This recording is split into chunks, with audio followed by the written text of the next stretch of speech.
وہ گھر کے تمام کام خود سر انجام دیتی تھیں، سارے کام خود سر انجام دیتی تھیں۔ حضرت بی بی فاطمہ سارے کام خود سر انجام دیتی تھیں، جو عورتوں کی سردار تھیں، جو جنت کی بھی عورتوں کی سردار تھیں۔ آپ دیکھیے کہ وہ اپنے گھر کے سارے کام خود سر انجام دیتی تھیں۔ آج ہم اگر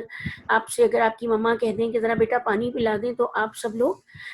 کہتے ہیں کہ ماسی کو کہہ دیجئے، یا آپ کو ماما کوئی کام کہتی تھی تو آپ لوگ نہیں کرتے، یا گھر کا کوئی کام خود آپ نہیں کرتے اور آپ کہتے ہیں کہ وہ ماسی کر دے یا ماما کر دے۔ تو آپ دیکھیے آقا دو عالم صلی اللہ علیہ وسلم کی بیٹی، جو دو جہانوں کے کائنات کے مالک ہیں، ان کی بیٹی وہ اپنے گھر کے سارے کام اور تمام عورتوں کی سردار، جو کہ جنت کی بھی سردار ہیں عورتوں کی اور دنیا کی بھی عورتوں کی، وہ اپنے سارے کام خود کرتی ہیں، یہاں تک کہ چکی بھی خود پیستی تھی۔ چکی کہتے ہیں کہ جیسے کہ اب تو آپ کو آٹا پسا ہوا مل جاتا ہے، لیکن پہلے زمانے میں ایک چکی ہوا کرتی تھی، اس کے اندر آٹا ڈالا جاتا، گندم ڈالی جاتی تھی اور اسے پیسا جاتا تھا، اور پھر اس سے آٹا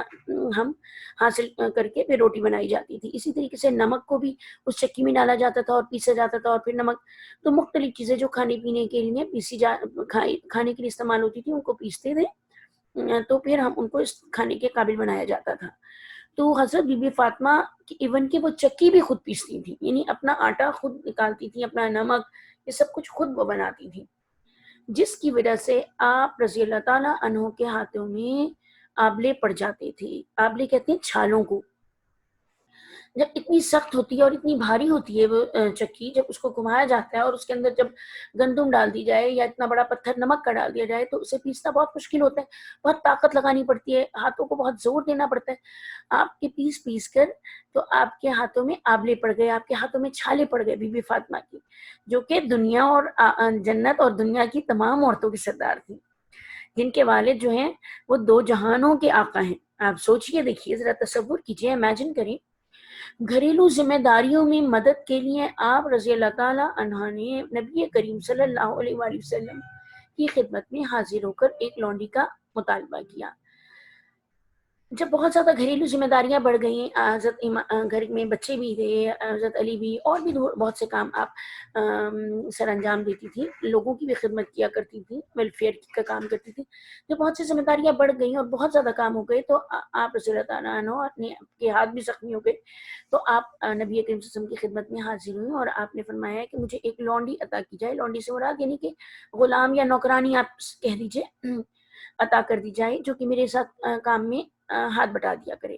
تو آپ صلی اللہ علیہ وسلم نے فرمایا، بیٹی، میں تمہیں ایک ایسی بات نہ بتا دوں جو لونڈی اور غلام سے بہتر ہو، یعنی جو نوکر سے یا غلام سے بہتر ہو۔ آپ بولی،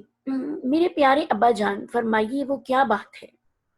آپ صلی اللہ علیہ وسلم نے انہیں نصیحت فرمائی کہ جب رات کو آرام کرنے لگو تو 33 بار سبحان اللہ، 33 بار الحمدللہ اور 34 بار اللہ اکبر پڑھ لیا کرو، یعنی سوتے وقت یہ تسبیح پڑھ لیا کرو، کیونکہ یہ لونڈی یا غلام سے بہتر ہے۔ حضرت بی بی فاطمہ نے اصرار کرنے کی بجائے انتہائی سعادت مندی سے فرمایا۔ اب یہاں اصرار کا مطلب ہے، مطلب بہت زیادہ، جیسے آپ ضد کرتے ہیں اور بار بار کہتے رہتے ہیں، جیسے کوئی آپ نے خواہش کرنی ہوتی ہے اپنی امی سے کہ ہمیں یہ منگوا دیں یا ہمیں یہ چاہیے، تو ماما اگر منع کر رہی ہوتی ہیں یا آپ کے ابو یا آپ کے بابا منع کر رہے ہوتے ہیں، لیکن آپ لوگ بضد ہوتے ہیں کہ ہمیں چاہیے، تو بار بار اس کو ضد یا اصرار کہا جاتا ہے۔ لیکن بی بی فاطمہ نے اصرار نہیں کیا اور انتہائی سعادت مندی سے فرمایا کہ آگے بتاتی ہوں کہ میں اللہ اور اس کے رسول کی رضا پر راضی ہوں، یعنی اللہ اور رسول کی جو چاہتے ہیں، رضا سے مراد ہوتا ہے مرضی، یعنی اللہ اور رسول مجھ سے جو چاہتے ہیں میں اس پر راضی ہوں۔ اسٹوڈنٹس، میں یہاں آپ کو بتاتی چلوں کہ جب ہم کوئی نوکر یا ہم کوئی غلام، یا آج کل جیسے آپ کہتے ہیں کہ ہم کوئی میڈ رکھتے ہیں، تو اس کی بیٹا دن میں ہمیں 70 غلطیوں کو معاف کرنے کا حکم ہے، جبکہ ہم لوگوں سے تو ایک غلطی بھی اس کی برداشت نہیں ہوتی۔ تو یہ اس لیے کہا گیا تھا کیونکہ جو نبی کریم صلی اللہ علیہ وسلم ہے، ان کا کام ہے قوم کو نصیحت کرنا، قوم کو ان کے کہنے پر چلنا جس میں قوم کا فائدہ ہو۔ تو اب وہ اپنی بیٹی کو سمجھا رہے ہیں کہ یہ اس سے بہتر ہے، کہ ہو سکتا ہے کہ ان سے کوئی غلطی ہو اور جو بی بی فاطمہ سے کوئی غلطی نہ ہو جائے، تو آپ نے اپنی بیٹی کو نصیحت فرمائی کہ یہ اس سے بہتر ہے کہ 70 غلطیاں معاف نہیں ہو سکتی بعض اوقات۔ اور دوسرے یہ ہوتا ہے کہ دیکھیں ہر جو مسلمان ہے، جو وہ خود کھاتا ہے وہ اپنے بھائی کے لیے بھی وہی رکھے، جو وہ خود چاہتا ہے وہ اس کے لیے بھی وہی رکھے۔ تو یہ انصاف کرنا انتہائی مشکل ہے۔ اسی لیے اللہ اور اس کے رسول نے بی بی فاطمہ الزہرا کو یہ فرمایا کہ یہ تسبیح اس سے بہتر ہے کہ آپ نوکر یا میڈ یا غلام یا لونڈی رکھ لیں۔ تو آپ بھی اتنی سعادت مند ہیں حضرت بی بی فاطمہ کہ آپ نے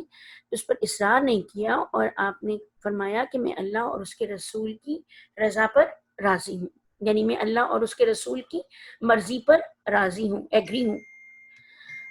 اب یہ تسبیح کے یہ کلمات جو ہیں، یعنی 33 بار سبحان اللہ، 33 بار الحمدللہ اور 34 بار اللہ اکبر پڑھنا، ان کو ہم تسبیحات فاطمہ کے نام سے اس کو معروف کر دیا گیا ہے۔ ہم اس کو تسبیحات فاطمہ کے نام سے جانتے ہیں۔ جب بھی تسبیح فاطمہ کا ذکر آتا ہے تو ہمیں پتہ چل جاتا ہے کہ 33 بار سبحان اللہ، 33 بار الحمدللہ اور 34 بار اللہ اکبر ہم نے پڑھنا ہے رات کو۔ تو تسبیح کے یہ کلمات تسبیحات فاطمہ کے نام سے معروف ہیں۔ معروف کا مطلب ہے جانے جاتے ہیں، پہچانے جاتے ہیں، مشہور ہیں، یہ مطلب ہوتا ہے۔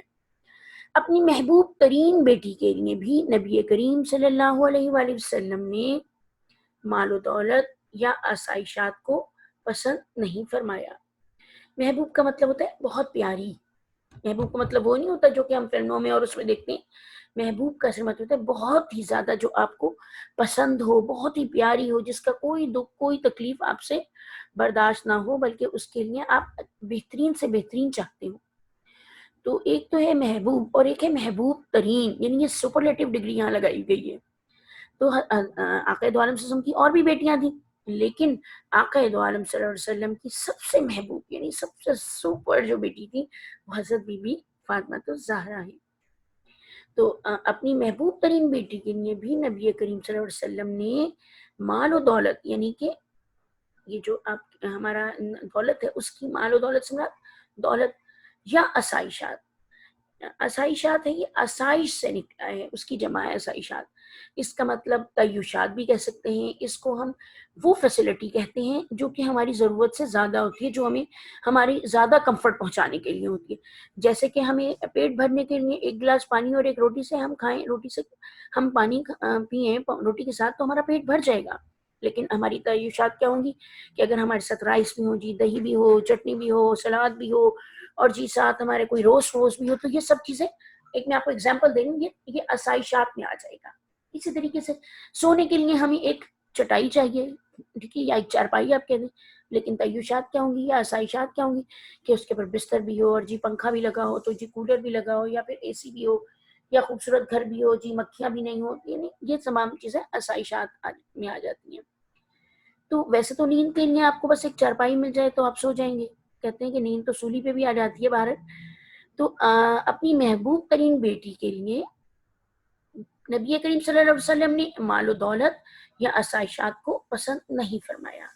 آپ نے اپنی یعنی جو سب سے زیادہ پیاری چیز ہے، ہم تو دیکھیں جو ہمیں سب سے زیادہ پیارا ہوتا ہے ہم اس کو سب کچھ دینے کو تیار ہوتے ہیں، یہ لو بیٹا ہمارا، اگر جیسے آپ کی امی ہوں گی، آپ کی امی ابو ہیں، تو وہ آپ کو ہر چیز دینا چاہتے ہیں کہ یہ بھی لے لو، ہاں یہ بھی لے لو، جب آپ بازار جاتے ہیں ہاں یہ لے لو، تو ہم سب تو اپنے بچوں کو سب کچھ دینا چاہتے ہیں۔ لیکن آقا دو عالم صلی اللہ علیہ وسلم، سوچیں جن کی سیرت پر، جن کے عمل پر ہم نے چلنا ہے، جو تو وہ فرما رہے ہیں کہ انہوں نے اپنی محبوب ترین بیٹی کو، جو ان کی سب سے پیاری بیٹی تھی، ان کے لیے نہ انہوں نے مال و دولت کو پسند فرمایا، نہ ہی انہوں نے آسائشوں کو پسند فرمایا۔ کیوں نہیں فرمایا؟ کیوں نہیں فرمایا؟ اس لیے نہیں فرمایا کہ جتنی زیادہ آسائشات ہوتی ہیں اتنا ہی زیادہ انسان کا آخرت میں حساب ہوتا ہے، اور یہ آسائشات انسان کو اپنے مقصد سے ہٹا بھی سکتی ہیں۔ گویا حقیقی محبت کا پیمانہ یہ نہیں کہ جس سے محبت ہو اس کے قدموں میں تمام دنیاوی نعمتیں ڈھیر کر دی جائیں۔ اب حقیقی محبت کا کیا مطلب ہے؟ ریئل، یعنی اصل میں، یعنی گویا اصل محبت کا پیمانہ یہ ہے۔ پیمانہ کہتے ہیں یعنی آپ جیسے اسکیل ہوتا ہے، اس کے اوپر آپ دیکھیں اسکیل کے اوپر میجرمنٹس لکھی ہوتی ہیں کہ یہ 1 انچ ہے، 2 انچ ہے، اسی طریقے سے آپ تھرمامیٹر دیکھ لیں، اس کے پر بھی لکھا ہوگا کہ یہ ہمیں کتنا بخار ہے، اس پہ بھی آپ کو میجرمنٹس مل جائیں گی. اسی طریقے سے انچ ٹیپ دیکھ لیں، وہاں پہ بھی مل جائیں گی آپ کو. اسی طریقے سے آپ روڈ پر آپ دیکھ لیں تو وہاں پہ بھی میجرمنٹس آپ کو مائل سٹونز کے ذریعے مل جاتی ہیں. تو پیمانے سے مراد ہوتا ہے میجرمنٹ کرنا، میجرمنٹ کا ایک پیمانہ ہوتا ہے کہ تو حقیقی محبت یعنی اصل محبت کا پیمانہ، یعنی اگر ہم محبت کو ایک ہم پیمانے میں یعنی ایک سکیل پر اگر ہم ناپیں تو وہ کہہ رہے ہیں کہ اصل محبت کا یہ پیمانہ نہیں ہے، یعنی اصل محبت کی یہ پیمائش نہیں ہے کہ جس سے محبت ہو اس کے قدموں میں، یعنی ہم جس سے محبت کریں اس کو تمام دنیا کی نعمتیں ہم دے دیں. اصل میں یہ محبت نہیں ہے. یعنی جس کے قدموں میں، جس کو ہم ماں باپ اپنی اولاد کو، اولاد اپنے ماں باپ کے لیے، یا وہ جس سے اور محبت کریں، تو کہنے کا مطلب ہے تو اصل محبت کا تقاضا یہ نہیں ہے کہ ہم اسے دنیا کی جتنی بھی نعمتیں ہیں، جتنے مال و دولت ہیں، وہ سب ہم اس کو کہیں کہ ہاں یہ تمہاری ہے، یہ لو، یہ بھی تمہاری ہے، یہ بھی تمہاری ہے. اس جو ہم نے پیراگراف پڑھا ہے، اس سبق کو پڑھا ہے،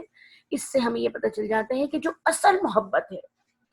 وہ اس بات کی ہمیں منافی ہے، اس بات کو ہمیں بتاتی ہے کہ تمام دنیا کی چیزیں ہمیں اپنے سب سے زیادہ پیارے بندے کو کے سامنے ڈھیر نہیں کرنی چاہیے، بلکہ محبت کا تقاضا یہ ہے کہ محبوب ہستی یعنی سب سے زیادہ پیاری ہستی سے مراد پرسن، یعنی جو ہمیں سب سے زیادہ پیارا ہے، کی آخرت سنوارنے کے لیے حد المقدور کوشش کی جائے. حد المقدور کا مطلب ہوتا ہے جہاں تک ممکن ہو سکے. تو اصل محبت وہ کہہ رہے ہیں کہ محبت کا تو تقاضا یہ ہے، یعنی محبت تو یہ ہے کہ جو ہمیں سب سے زیادہ پیارا ہو، ہمیں یہ ممکن کوشش کرنی چاہیے جہاں تک ہو سکے کہ اس کی آخرت سنور جائے. یہاں میں آپ کو ایک ایگزامپل دوں گی. دیکھیں ایک شخص ہے، وہ دبئی رہتا ہے، تو وہ وہاں پہ ایک ایسے فلیٹ میں رہتا ہے جس کے اندر وہ ایک ہی کمرے میں ہے اور 15 لڑکے رہتے ہیں، اور وہ بیڈز جو ہیں وہ لگے ہوئے، وہ اس سے وہ اچھا خاصا کماتا ہے. تو اس سے وہ کہتے ہیں بھائی تم یہاں کچھ اچھا سے لے لو، کوئی الگ اپارٹمنٹ لے لو، کوئی فلیٹ لے لو. تو وہ کہتا نہیں یہاں میں کیوں خرچ کروں، مجھے تو یہاں نہیں خرچ کرنا، یہ میرا اصل گھر تھوڑی ہے، میں تو پاکستان میں بناؤں گا، میرا تو اصل گھر وہ ہے، میں تو وہاں بناؤں گا. تو اصل میں ہمارا اصل گھر جو ہے وہ آخرت ہے، جو ہمیں جنت میں ملنا ہے. تو ہم میں وہ تمام کام کرنے چاہیے جس سے کہ ہمارے آخرت میں اچھا گھر بنے، آخرت ہماری سنورے. ہم اپنے جو دنیا کے لیے اگر ہم دنیا کے ساز و سامان کو اکٹھا کر لیتے ہیں، دنیا کی تعیشات میں پڑ جاتے ہیں، دنیا کی نعمتوں کا بے حد استعمال کرتے ہیں، تو میں آپ کو اسٹوڈنٹس بتاؤں کہ اس کا ہمیں حساب بھی اتنا ہی ہوگا. ہم اکثر بہت خوش ہوتے ہیں کہ ہمارے پاس بہت دولت ہے، ہمارے پاس بہت پیسہ ہے، اور ہم یہ بھی کمفرٹ ہے، ہمارے پاس یہ بھی کمفرٹ ہے، ہمارے پاس یہ بھی چیز ہے، اور ہم بڑے خوش ہوتے ہیں اس وقت ان چیزوں کو دیکھ کر. بے شک یہ خوشی کی چیزیں ہیں، یہ بھی اللہ کی نعمت ہے جس کو کہ وہ اللہ تعالیٰ دولت عطا کرتا ہے. لیکن میں آپ کو یہ بتانا چاہ رہی ہوں کہ اس نعمت کا حساب بھی اتنا ہی ہوگا. جو جس کے پاس جو جتنا بھرا ہوا ہوگا، جس کے پاس جتنی زیادہ نعمتیں ہوں گی اور اس نے استعمال کیا ہوگا، ان کا حساب بھی اتنا ہی زیادہ ہوگا. اور جو جتنا غریب ہوتا ہے، جس کے پاس جتنی نعمتیں کم ہوں گی، تو اس کا حساب بھی بہت کم ہوگا. تو وہ پل صراط سے آسانی سے گزر جائے گا، کیونکہ جب ہمیں نعمتیں دی جاتی ہیں نا تو اس کا حساب بھی ہوتا ہے. پوچھا جائے گا اللہ تعالیٰ آپ کو میں نے نعمتیں دی، نعمت دی، آنکھیں دی، تو اس کا کیا حساب، کیسے دیکھا، کیسے استعمال کیا، میں نے دماغ دیا اس کو کیسے استعمال کیا، آپ نے اچھے کاموں میں استعمال کیا، برے کاموں میں استعمال کیا. اسی طریقے سے ہمیں دولت دی گئی تو ہمیں اللہ تعالیٰ پوچھے گا کہ اس دولت کو تم نے کیا کیا، تم نے جمع کرتے رہے، تم نے غریبوں کو نہیں دیا، تم نے کسی اچھے کام میں نہیں لگایا، تم نے صدقہ نہیں کیا. تو یہ تمام یا صرف تم اپنے پر ہی خرچ کرتے رہے، تو ان تمام چیزوں کا حساب ہوگا. تو اسی لیے آقا دو عالم جو میں آپ کو پوائنٹ بتا رہی ہوں، اسی لیے میرے آقا نے اپنی بیٹی، پیاری بیٹی کے لیے دنیا کی نہ دولت مانگی، نہ ہی کوئی عشائشات مانگی، اور نہ ہی ان کو پسند فرمایا کہ اگر آقا دو عالم دعا فرماتے تو کیا مجھے بتائیے کہ کیا چیز بی بی فاطمہ کے آگے ڈھیر نہ ہو جاتی. جو آقا دو عالم ہیں، جو دو جہانوں کے مالک ہیں، جن کے پاس پوری دنیا انہیں یعنی کائنات کی ہر